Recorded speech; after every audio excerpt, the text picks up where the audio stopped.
বিজেপিৰ লগত কি ধৰণে কাম কৰিব বিপিএফে ৫ অক্টোবৰত এবছৰ সম্পূৰ্ণ হ'ব বিপিএফৰ কাৰ্যকাল বাক্সাৰ মছলপুৰত বিপিএফৰ পিএমবি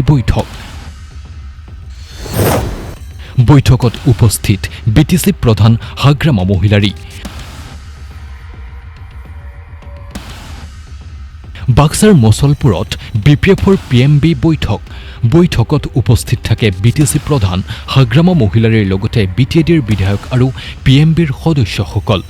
বিজেপিৰ লগত কি ধৰণে কাম কৰিব বিপিএফে সেই সম্পৰ্কে আলোচনা কৰাৰ কথা সদৰি কৰে বিটিসি প্ৰধান হাগ্ৰামা মহিলাৰীয়ে বৈঠকত বিটিএডিৰ ৫খন জিলাৰ ST board land advisory board central selection বোৰ্ডত এজনকৈ বিজেপিৰ সদস্যক অন্তৰ্ভুক্ত কৰাৰ সিদ্ধান্ত গ্ৰহণ কৰাৰ কথা প্ৰকাশ কৰে হাগ্ৰামা মহিলাৰীয়ে বিটিসি পৰিষদীয় সমষ্টি কাজলগাঁও আৰু ৰৌতাৰ উপনিৰ্বাচনত বিপিএফৰ প্ৰাৰ্থী প্ৰক্ষেপ কৰাৰ সিদ্ধান্ত গ্ৰহণ কৰাৰ কথা প্ৰকাশ কৰে মহিলাৰীয়ে ৫ অক্টোবৰত এবছৰ সম্পূৰ্ণ হ'ব বিপিএফৰ কাৰ্যকাল এই বিশেষ দিনটো পালন কৰা সম্পৰ্ক আলোচনা হয় বৈঠকত ৰাজ্যত হৈ থকা লোকগণনাত মাতৃভাষা কি লিখিব সেইটো নিৰ্বাচনী আয়োগে আইনগতভাৱে যি কৰিব সেইটোকে মানি ল'ব বিপিএফ দলে বুলি মন্তব্য কৰে হাগ্ৰামা মহিলাৰীয়ে বৈঠকত বিধায়ক মনেশ্বৰ ব্ৰহ্ম থানেশ্বৰ বসুমতাৰী ৰবিৰাম নাৰ্জাৰীকে ধৰি কেইবাগৰাকী বিধায়ক ইএম আৰু পিএমবিৰ সদস্য উপস্থিত থাকে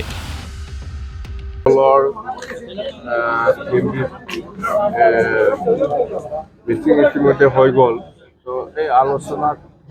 মেইনলি আমাৰ যেনেবা মানে আমি বিজেপিৰ লগত আৰু বিপিএফৰ লগত একেলগে যিহেতু আমি চৰকাৰ বনাই আছে দুটা পাৰ্টীয়ে তো দুটা পাৰ্টীয়ে আমি কেনেকৈ একেলগে কাম কৰিব পাৰিম ইয়াৰ মেকানিজমটো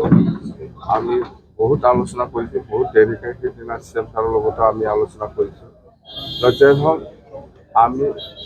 চিএম ছাৰে কোৱাৰ নিচিনা আমি আমাৰ বিটিসি অঞ্চলত যিটো লেণ্ড এডভাইজাৰী বোৰ্ড থাকে প্ৰত্যেকটা ডিষ্ট্ৰিক্ট বা সাব ডিভিজনত ইয়াত বিজেপি দলৰ পৰা এজনকৈ মেম্বাৰ অন্তৰ্ভুক্ত আমি কৰিম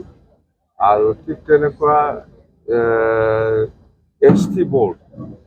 আমাৰ বিটিসি লেভেলত সাব ডিভিজন ৱাইজ বা ডিষ্ট্ৰিক্ট ৱাইজত এছটি বোৰ্ড থাকে ইয়াতেও বিজেপি দলৰ পৰা এজনকৈ মেম্বাৰ আমি অন্তৰ্ভুক্ত কৰিম সেইটো বিষয় লৈ আমি আলোচনা কৰিছোঁ আৰু ৫খন জিলা কোকৰাঝাৰ চিৰাং বাক্সা তামুলপুৰ আৰু ওদালগুৰি এই ৫খন জিলাৰ পৰা এজন মানে CSB মেম্বাৰ এনেকুৱা CSB মেম্বাৰ এজনকৈ লোৱা হ'ব ST বোৰ্ডত এজনকৈ মেম্বাৰ লোৱা হ'ব আৰু লেণ্ড এডভাইজাৰী বোৰ্ড ইয়াতেও এজনকৈ বিজেপি দলৰ পৰা মেম্বাৰ লোৱা হ'ব সেইখিনি কথা আমি আলোচনা কৰিছোঁ আৰু একটাটো হ'ল কাজলগাঁও বিটিসি সমষ্টি আৰু ৰৌতা বিটিসি সমষ্টি ইয়াতে আমাৰ দুইজনৰ MLA এজনটো MLA এজনটো মন্ত্ৰী হৈ গ'ল তো ইহঁতৰ এই সমষ্টিত আমাৰ এতিয়া কি ক'ম এইটো বাই ইলেকশ্যন হ'ব কাজলগাঁৱত হ'ব আৰু ৰৌতাত হ'ব বাই ইলেকশ্যন দুটা সমষ্টিত বাকীত নহ'ব বাকীটো এছএটিছ থাকিব এইখিনি কথা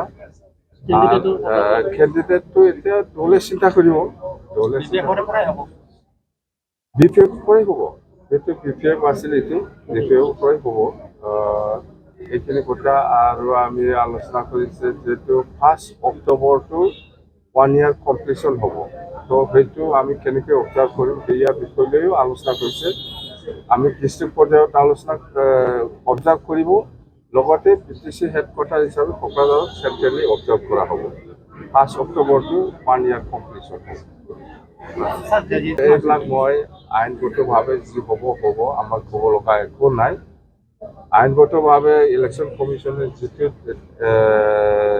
নিৰ্দেশ দিছে এইবিলাক হৈ থাকিব মুঠতে নামটো পাঠ নকৰিলে হ'ল অসমীয়া হওক বড়ো হওক বা ইংলিছে হওক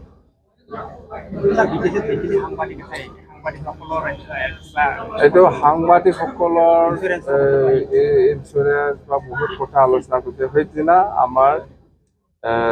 কিবা মোক জনাইছিলে সেইটো প্ৰপ'জাল মোৰ তাত আহিছে বুলি কৈ আছে ফাইলত হৈ যাব সাংবাদিক বিটিচি অঞ্চলৰ সাংবাদিকসকলক কি সুবিধা দিব লাগে নালাগে এইটো বিষয় লৈ যেহেতু আমি আলোচনা কৰিছে এই আলোচনা মৰমে মই দিবৰ কাৰণে এৰিম ইঞ্চুৰেঞ্চো হ'ব ফাইনেল ব্যুৰো ৰিপৰ্ট এ নিউজ 24/7